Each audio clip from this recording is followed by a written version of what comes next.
শুক্রবার সকালে রাজধানীর নিউ মার্কেট কাঁচাবাজারে পলিথিন শপিং ব্যাগ নিষিদ্ধ ঘোষণা কার্যকর করতে পরিবেশ, বন ও জলবায়ু পরিবর্তন মন্ত্রণালয়ের গঠিত মনিটরিং কমিটির সভাপতি অতিরিক্ত সচিব তপন কুমার বিশ্বাসের নেতৃত্বে বাজার মনিটরিং কার্যক্রম পরিচালনা হয়।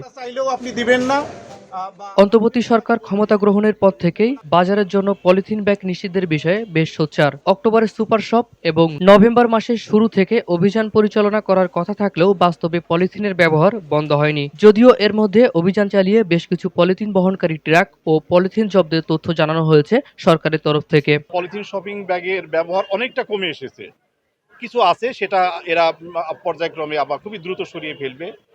তো এই হচ্ছে আমাদের মনিটরিং টিমের কাজ, সচেতনতামূলক কাজ আমরা করছি। পাশাপাশি এনফোর্সমেন্ট, যেটিকে মোবাইল কোড বলা হয়, সেটিও কিন্তু চলমান রয়েছে নভেম্বরের 3 তারিখ থেকে। ফ্যাক্টরিতে অভিযানও কিন্তু সেটিও আছে, হ্যাঁ সেটি হচ্ছে চলেছে, সেটি আপনারা দেখেছেন।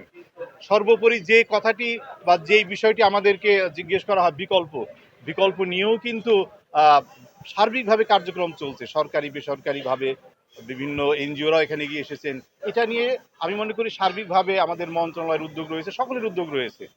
তো সবকিছু মিলিয়ে এই যে পরিবেশের জন্য ভীষণভাবে ক্ষতিকর একটা বিষয় পলিথিন, এটার ব্যবহার থেকে মুক্ত করবার জন্য আমাদের প্রচেষ্টা রয়েছে। সরকারের নিষেধাজ্ঞাকে বুড়ো আঙুল দেখিয়ে রাজধানীর কাঁচাবাজার থেকে পাড়া মহল্লায় অবাধে ব্যবহার হচ্ছে পলিথিন। এমনকি অনেক দোকানে বিকল্প ব্যাগ রাখতেও দেখা যায়নি। ফলে ক্রেতাদের পলিথিনে করেই কাঁচাবাজার নিয়ে যেতে দেখা গেছে। দীর্ঘদিনের এই অভ্যাস পরিবর্তনে সময় প্রয়োজন বলছেন ক্রেতারা। যেখানে কোম্পানিগুলি বিভিন্ন ওয়ান টাইম আছে, বিভিন্ন ফ্যাক্টরি আছে, প্যাকেজিংগুলি বা আপনার গার্মেন্টস সেক্টর বলেন, এগুলি যদি বন্ধ না হয় তা আমরা কীভাবে কী করব? ওগুলি অবশেষে ওগুলো বন্ধ হয়ে গেলে অবশেষে আপনারা সবাই সহযোগিতা করলে ইনশাল্লাহ বন্ধ হয়ে যাবে পলিথিন।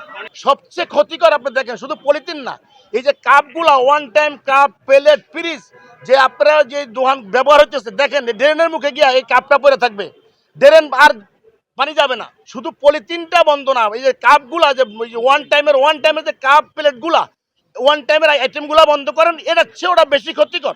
আমি আশা করবো আমার নিউ মার্কেটে আমি প্রতিশ্রুতি দিচ্ছি আমরা পলিথিন ব্যবহার করব না। পর্যায়ক্রমে যদি কিছু থাকে আমরা এগুলো সরাই ফেলে আমরা চটের ব্যাগ, যদি ওনারা একটু সহযোগিতা করেন, কোনো কোম্পানি মিডিয়া ব্যক্তিত্ব যদি এই বাজারে এগুলো নিয়ে আসেন, কোনো কোম্পানি এনজিও, আমরা ওই ব্যাগে ব্যবহার করব, আমরা পলিথিন ব্যাগ ব্যবহার করব না।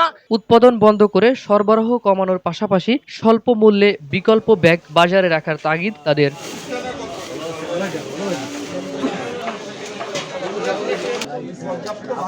আমরা তো একদম কাস্টমারের বিকল্প দিলে আমরা আমাদের সমস্যা